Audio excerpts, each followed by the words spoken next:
Boring, empty public spaces are quickly becoming a thing of the past around Boston. It seems like every time you turn around, there's some crazy new event on the Greenway or the Common. And most recently, as WGBH's Adam Riley shows us, on, of all places, the off-putting City Hall Plaza. It's been about a week since the city of Boston plunked a patch of AstroTurf down next to City Hall. Also on location, some plastic Adirondack chairs, a few lawn games, and a temporary burger stand manned intently by Mayor Marty Walsh. I'll make it look good, don't worry. Sadly, the burger stand is no more. But when we stopped by again yesterday, an oversized chess set was getting a workout. Check. The chairs were packed, and Walsh's chief of staff was ready to call what's been dubbed Boston's front lawn a success. We think that this could be a home base for people, and that if people see their parks as a place to go, there's no reason why they shouldn't see City Hall Plazas the same way. Dan Coe says the lesson here is simple. Small changes to underused public spaces can have a major impact. When you create inviting space, people really want to be a part of it, right?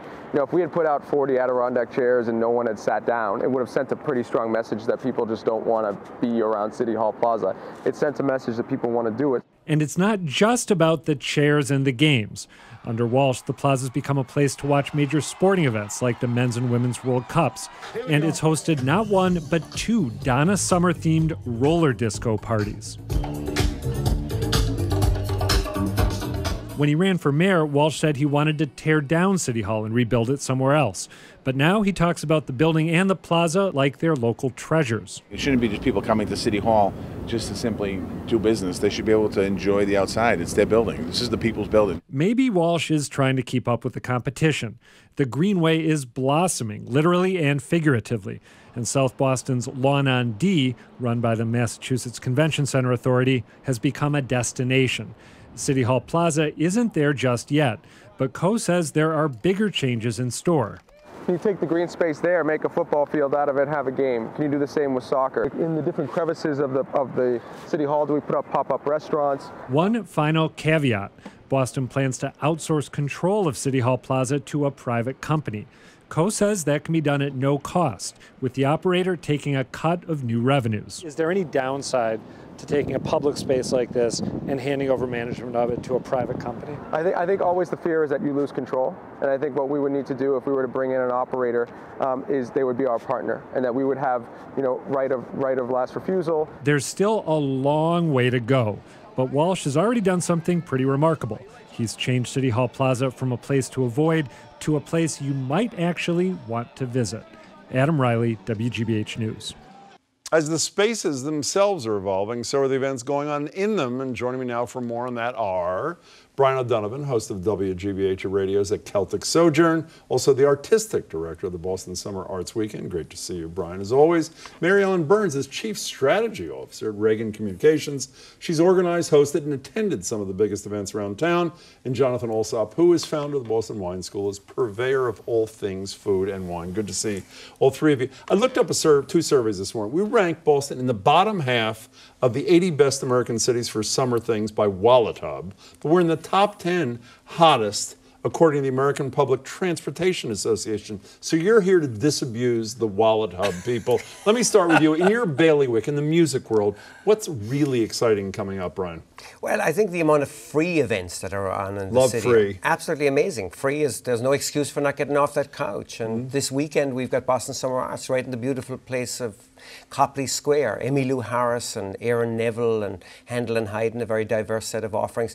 But it's that type of commitment to outdoor free events in the city that really makes me fall in love with Boston. Is that a rain or shine deal? Absolutely rain or shine, even though I don't think we're going to have to worry about that this weekend. So. And that's a GBH, whatever GBH, kind of Boston deal. Globe, Citizens Bank, a great combination of the public organization like GBH and somebody like Citizens Bank footing the bill. Okay, so about 100 years before you, there was somebody called the hostess with a mostess. You're sort of the current version of that. I mean, give or take a little. So what's big in your bailiwick there, Well, we Mary like Ellen? the free is the good F word, Brian, we like to say, right? Right, and the one that we can say on TV. I don't want to get you in trouble. Yeah. I think that, something that nothing to do with my clients or anything, but is is the Shakespeare on the Common. It's yeah. just started last night, I think was the first night. It goes through August 9th. They're doing King Lear to the Parkland Bandstand.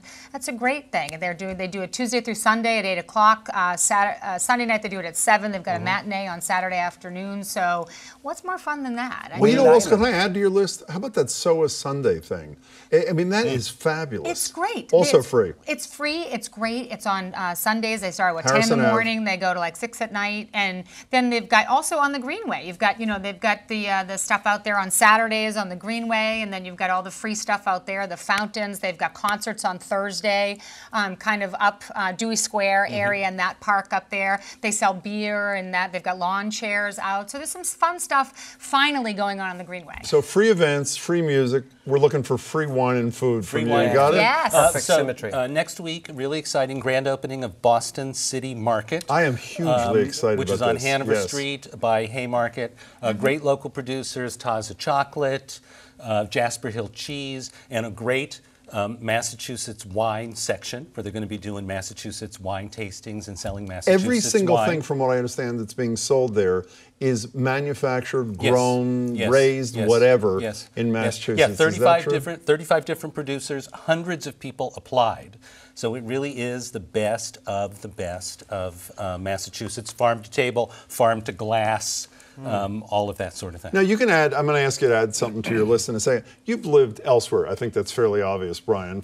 So how do we really rate? I mean, you knew that too, right? How do we really rate in the grand scheme of things in terms of being a summer fun destination? Well, I used to say, Jim, that's a very good point. I used to say that we were lagging way behind European cities, but I think we're gaining ground. There's a lot happening, a lot more happening in the city these days in the summer than it was the case 15 or 20 years ago. Add something to your list. You like small venues too. I know love small venues. Actually, the thing that I add to my list as a wild card is something to pay for, but often theatres close down during the summer in this town.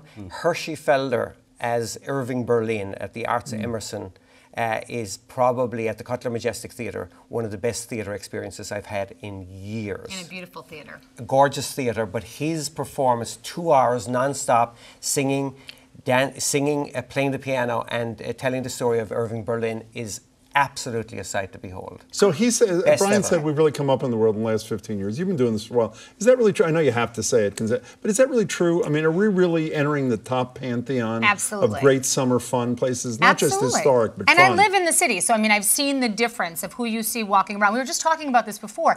People used to take cabs all the time from Faneuil Hall to the North End. They had no idea that they could just walk through that area that used to be that green hulking thing that is, thank God, it's gone. Now it's a park. But when you think about that, it seems crazy. Now those parks are full of people. They're out there.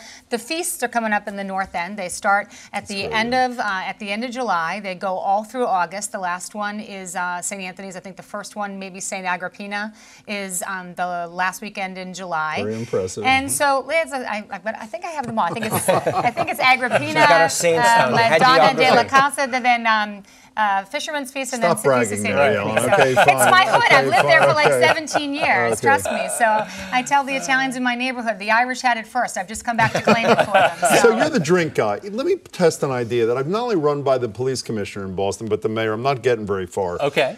I would think one of the great ideas to make this even a more fun place, shut down a street or two for July and August on Yes. Saturday and Sunday night and let people drink. Like on New the street. Orleans. What New Orleans has. There are a bunch of cities in Alabama, a number of other cities. Right. I mean, as long as you stay within the confines with your drink, wouldn't that be a wonderful, I mean, they do it in a Well- lot of European cities too. Well, Jim, you know I'm going to love everything about this idea. No, I but mean, really. you're asking the wrong person. Well, why Two aren't you Irish promoting people- it? Two But I think- Irish people next year. No, I think it's a balance. great idea. I mean, I could see, wine tasting, beer tasting. I mean, there's a ton, beer tasting. There's a ton of great distilleries that are starting to open up in Boston now. Why don't we do And this, we're Mary Ellen? lightening up. I mean, we are lightening up Yeah. hugely on this. The fact that we're talking about the Greenway having these concerts on Thursday nights up by Dewey Square, they're selling beer there. If you look at the lawn on D in Southie, they've got the tent Yeah, there. that's true. The tent harkens back to Right.